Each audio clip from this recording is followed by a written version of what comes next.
Yeah, yeah, yeah. Yeah, yeah, yeah, yeah. Head home, rip, rip, rip, rip, rip. Head home.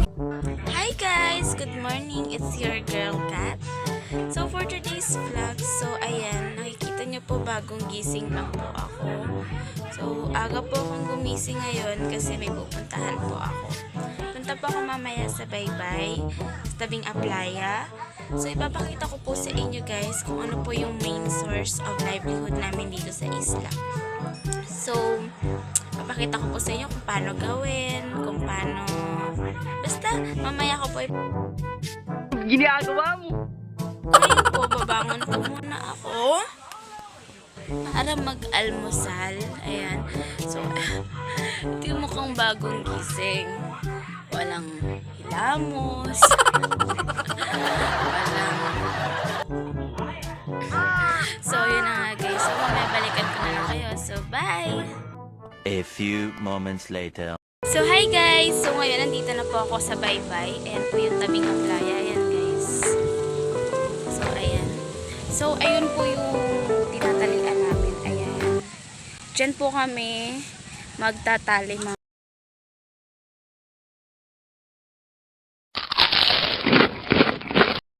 Ginagawa mo? Ayan.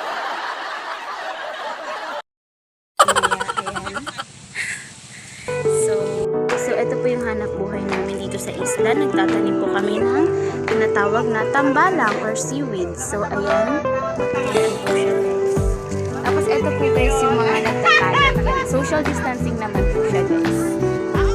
Wala namang COVID na ano. Tsaka safe po kami, guys. Ayan. Run. So, hi guys!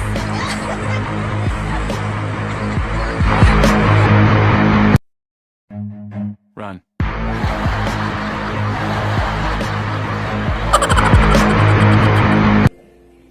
Anong kailangan kong gawin? So guys, ayan po yung lubid. Ito po, ayan. Bali 12 na dipa po niyan is 10 pesos. So ganito po yung pagtali. Ayan. Yan po yung pagtali. Parang nagsisintas ka lang po. Pero minsan, mahirap kasi madulas yung strawless or minsan masakit kasi meron siyang mga talaba. Mahirap pagkatan yung kamay namin. So guys, iba-iba po pala yung klase ng tambalang. So ito po ay tinatawag na kutunay. Yan. Sa pamamagitan ng pagtatanim ng tambalang, dito po kami kumukuha ng aming mga pangangailangan. Lalo na po ng aming pagkain, pambili ng bigas, at higit sa lahat, hindi ko po ito ikinakahiya sapagkat dito po kumukuha ng pera ang aking mga magulang upang ako'y makapag-aral sa kolehiyo. Sa pamamagitan po nito, nakakatulong po ako sa aking mga magulang. Kagaya po ngayong araw, ako po ay nagtatrabaho para po magkapera at para din po mabawasan ang babudgetin nila sa pang-araw-araw. Yung kita ko po ay yun po yung pinangpapaload ko at ginagamit ko para sa aking online class. So, kailangan po maging matyaga at masipag para sa ganun makatulong po sa aking pamilya. Bali, tatlo po ang uri ng seaweeds dito sa Kaluya. Ito po yung isa, tinatawag po siyang Espinosum. So, ayan po.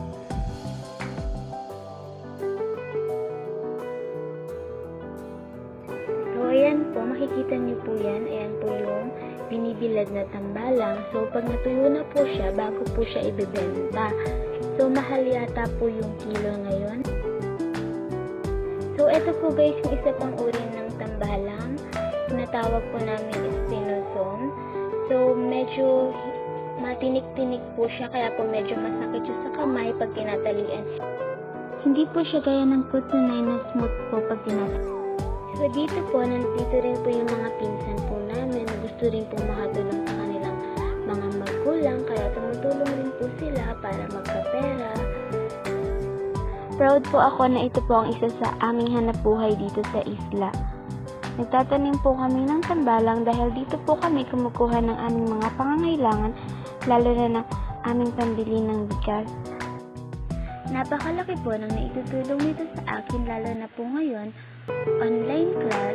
Dito po ako kumukuha ng aking mga pang-load para po kahit pa paano mabawas-bawasan po ang babudgetin ng aking mga notes. Yung halaga po ng lubid ay 10 pesos at ang haba naman po nito ay 12 na lipa. Minsan po sa isang araw, kumikita po ako ng 100 to 200 pesos. Depende po sa bilis ng kamay mo kung habang nagtatali or depende po sa haba ng lubid. Kasi po, hindi naman po kasi lahat pare-parehas yung haba. Ito rin po yung isa sa family bonding namin mag-anak. Kasi po sa pamamagitan po nito, nagkakasama-sama po kaming lahat. Nagkukulitan, nagkukwentuhan, nagtatawanan. Tapos ang pinaka-favorite ko pong part is yung merienda. Kasi free po yung merienda pag nagtatali ka po. Sagot po nila yung merienda.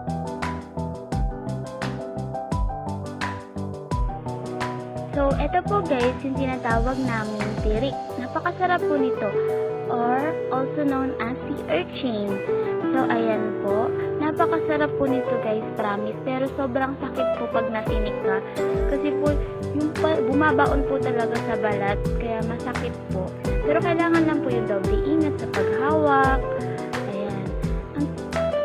Ang sarap-sarap po talaga niyan guys. Ayan po yung mga binilad na tambalang. Tapos pag natuyo na po yan, pwede na po magkapera. So, yung tirik po, kahit hindi mo na po siya lutuin, pwede mo na po siyang makain. Basta tanggalin nyo lang po yung mga lumot-lumot sa loob. Tapos linis-linisan nyo po. Tapos yun, pwede na po siyang ilagay sa plato. Tapos yan po yung laman niya. Sobrang sarap po talaga niyan guys. My favorite. Tapos, pwede na kainin. Sobrang fresh kasi kakakuha lang galing sa dagat. Yan po yung mukha ng tirik. Tapos, eto naman po yung laman. Sobrang taba.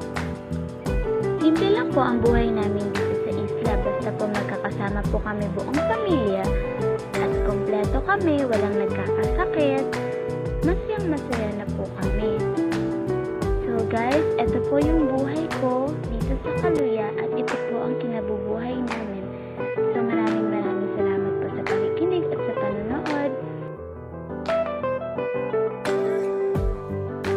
So guys, yan, tapos na po kami. So, time check is already 3:20. So, naka 100 po ako sa isang araw. So if you like this video, please like and subscribe. Thank you for watching. God bless and keep safe everyone.